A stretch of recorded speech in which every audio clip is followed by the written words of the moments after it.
से मदीना जा रही एक यात्री बस आज सुबह डीजल टैंकर से टकरा गई। इस दर्दनाक हादसे में 42 भारतीय उमरा तीर्थ यात्रियों के मारे जाने की खबर है। यह दुर्घटना भारतीय समय अनुसार रात लगभग 1:30 बजे मुफरीहाट नामक स्थान पर हुई। बस में बैठे सभी लोग हैदराबाद के रहने वाले बताए जा रहे हैं, जिनमें महिलाएं, बच्चे और पुरुष शामिल थे। जिस वक्त हादसा हुआ उस समय कई यात्री सो रहे थे और उन्हें हादसे का कोई अंदाजा भी नहीं हुआ।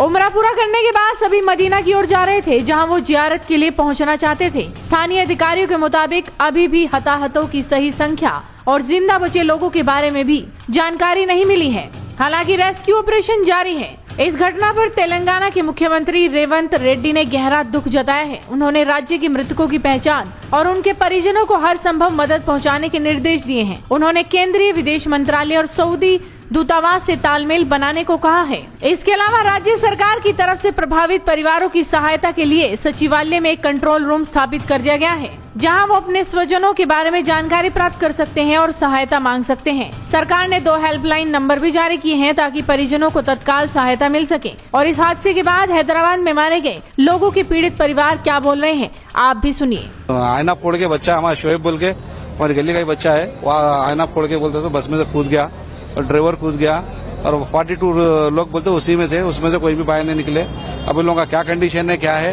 कुछ भी नहीं मालूम हुआ अभी तक। हम लोग को अभी असद साहब को फोन करे तो असद साहब बोलते सो मालूम करके वहाँ का अपडेट देते बोल के, आधा घंटे में देते बोल के बोले, और बोलते सो यहाँ से जाने के लिए अभी उनके घर वाले उनके बच्चे वगैरह जाने की कोशिश कर रहे। वीजे के लिए बोलते सो पासपोर्ट ला के दिए, वो वीजा जल्दी करके भेजा है तो जाने। मोहम्मद बुरहानुद्दीन। बताइए ये शोएब का कैसा है? शोएब का अभी तो बात करके उन्हें अपडेट दिए तो हम लोग को मालूम हुआ। यहाँ पे हम लोग यहाँ पे आए तो अभी शोएब का भी हाथों जले गए थे, सर को मार लगा बोल के चला हॉस्पिटल में वहाँ पे। हाँ, ऑपरेशन बाकी है कहते अभी शोएब का, सीरियस कंडीशन में सर को मार लगा। अल्फाद हॉस्पिटल में है कहते, अल्फाद हॉस्पिटल में है ना अभी जी। अभी 3 हॉस्पिटलों में डिवाइड कर दिए गए आदमियों को, पूरे जो 42 लोग से उसमें से डिवाइड कर दिए गए। शोएब हमारे गली का है बच्चा। देखिए, ये मक्का ट्रैवल्स मतलब यहाँ के जो मुकामी लोग जो जिनके अफराद खानदान जो थे उनके, वो लोग ने 6 बजे सुबह फजर के साथ ही जनाब बैरिस्टर असदुद्दीन अवैसी साहब को फोन किए थे कि यहाँ पे ऐसा बस ऐसा वहाँ पे जल गई बोलकर। तो उन्होंने इमीडिएट कॉन्फ्रेंस मतलब मुश्ताक साहब को और एमएलए साहब को कॉन्फ्रेंस लेकर मेरे को लेकर वो लोग को डिटेल्स बात किए। बात करके उनके पासपोर्ट्स, उनके वीजास मेरे को जाके कलेक्ट करो बोले। मैं कलेक्ट कर लिया। अब लेके जाके मतलब हमारे एमएलए साहब भी आ रहे हैं, ले जाके उनको दे मतलब यहाँ के कुछ फैमिली के लोग कुछ बाहर भी जाना चाह रहे हैं, तो वो लोगों को भी भिजाने की जो है हम लोग कोशिश कर रहे हैं हमारी पार्टी की जानिब से। और यहाँ पे लोगों को जो सहूलतें होना चाहिए, जो जरूरत में होना चाहिए, असदुद्दीन अवैसी साहब क्लियर कट वो लोग को फोन पे ही बात की उनकी फैमिली से, और कंटिन्यू पूरी फैमिली के हर मेंबर से उन्होंने बात कर रहे हैं। और हमारे एमएलए साहब भी बात कर रहे हैं, 5 मिनट में एमएलए साहब भी आएंगे। तो हम लोग पूरी फैमिली के साथ ठहरे हुए हैं। बड़े अफसोस के साथ कहना पड़ रहा है कि मक्का ट्रैवल्स से जो है 16 लोग थे, जिनमें से एक लड़का बच के बाहर कूद गया जिसका नाम शोएब था, और एक फ्लाई जोन जो मेहदीपट्टनम पे वो ट्रैवल से 24 लोग थे। 24 लोग भी जो है मतलब जल गए बोल के मालूम हुआ, एक बच्चा बचा बोल के मालूम हो रहा है। अभी एक 10-15 मिनट आधे घंटे में पूरी क्लियरिटी आ जाएगी। फिर अफराद खानदान से बात कर मशवरा कर असदुद्दीन अवैसी साहब उनको क्या मदद करना है, यहाँ से मतलब बॉडीज को मंगाएंगे, यहाँ से भिजाएंगे, क्या करना है वो करेंगे इंशाल्लाह। खुद इंतजार कर रहे हैं क्योंकि लोग अलग अलग नंबर्स यहाँ पे बोल रहे हैं, और हम बस ऑफिशियली ये इंतजार कर रहे हैं कि एग्जैक्ट स्टेटमेंट क्या होता है वो देखें। और फिलहाल तो हमारी प्रायोरिटी ये है कि फैमिली मेंबर्स के साथ मिलें, उनसे बात करें और कोशिश ये करें कि जो फैमिली मेंबर्स वहाँ पे जाने की कोशिश कर रहे हैं उनसे हम कोऑर्डिनेट करते हैं, उनकी मदद कर सकें। एक बहुत बड़ा दर्दनाक हादसा हुआ है, बहुत सारे लोग नामपल्ली के भी उसमें फैमिलीज है जो मेरी कॉन्स्टिट्यूंसी में आते हैं जो उस हादसे का शिकार हुए। मैं बस अल्लाह से यही दुआ करूंगा कि अल्लाह उन सबकी मगफिरत करे, उनके घर वालों को सब्र जमील अता करे।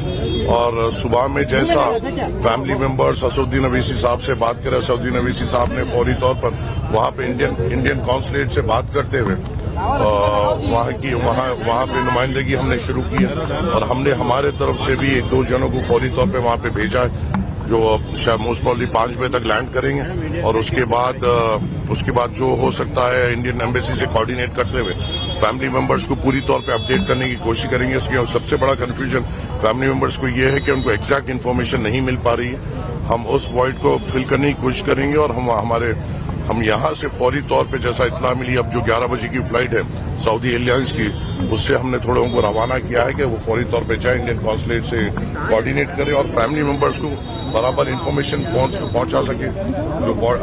जो सुनने में आया है कि बड़ा दर्दनाक हादसा हुआ है, एक पेट्रोल टैंकर के साथ ये सीधी तौर पे जो बस क्लाइड हुई और उसमें ये लोग का इंतकाल हुआ है। तो बॉडीज किस कंडीशन में है, बॉडीज लाइफ जैसा पोजीशन में है या नहीं है, अगर खुदा न खास्ता अगर वैसा कोई फैसला हमें लेना पड़ता है तो हमें फैमिली मेंबर्स को कॉन्फिडेंस में लेते हुए बरियल का इंतजाम वहां पे हो कैसा हो, हमें उनको कॉन्फिडेंस में लेते हुए करना पड़ेगा। और फिलहाल के लिए पूरे फैमिली मेंबर्स शॉक में हैं।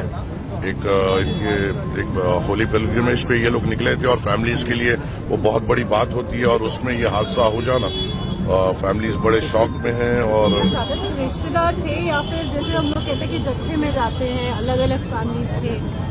नहीं, अलग अलग फैमिलीज थे। कोई फैमिली के 7 मेंबर्स है, कोई फैमिली के 4 मेंबर्स है। एक हमारे मुरादनगर के हमारे बड़े अजीज महमूद चाउश साहब बोल के हैं, उनकी अहलिया उसमें थी, उनके बीवी है जो बेटी जो एडवोकेट है वो उसमें थे, उनके साली उनके बच्चे उसमें थे।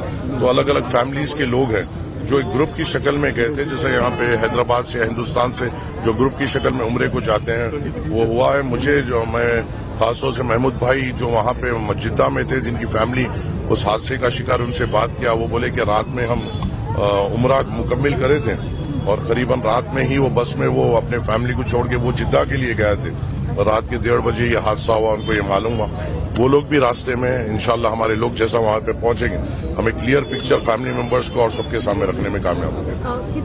कितने लोग हैं जो अभी आपसे यहाँ पर मिलने के लिए पहुंचे या फिर आपने कितने लोगों से अभी तक संपर्क साधा है? मैंने करीबन अगर मैं देखे तो अब आपके 7 मेंबर्स फैमिली के हैं, आपके 7 मेंबर्स फैमिली के, महमूद भाई के करीबन 6 मेंबर्स है। मेहदीपट्टनम से मुझे अभी एक साहब ने बात की, उनके भाई, उनकी बहन, उनके भौनई, उनके बच्चे, माने एक पूरा मुकम्मिल घर वो उसमें इंतकाल हुआ है। और तो अभी तक तो मेरे सामने मेरे से जो सीधी तौर पे बात हुई करीबन 25 लोगों के फैमिली मेंबर से मेरी बात हुई और कोशिश करेंगे कि हम इनके साथ रह सके, इनको क्लैरिटी दे सके।